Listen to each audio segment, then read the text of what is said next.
Stupisce e indigna l'arroganza del governo Monti che dopo un anno ha ridotto l'Italia peggio di come stava prima e ogni giorno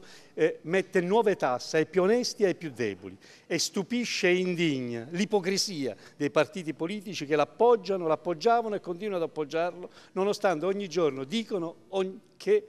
questi provvedimenti non sono da votare. Ma voi che li votate nonostante essi siano indegni, siete complici del governo Monti e della disfatta dell'Italia. I giorni scorsi hanno approvato un decreto anticorruzione che di fatto è pro-corruzione e solo l'Italia dei Valori ha avuto il coraggio di votare contro, anche se nessuno lo dice. Ed oggi, ipocritamente, tutti dicono che quel provvedimento non è sufficiente, anzi aumenta il livello di corruzione. Ed allora, se tanti decreti legge se ne fanno, facciamone uno da subito, prima che questo governo vada a casa, ma uno solo, che rimetta come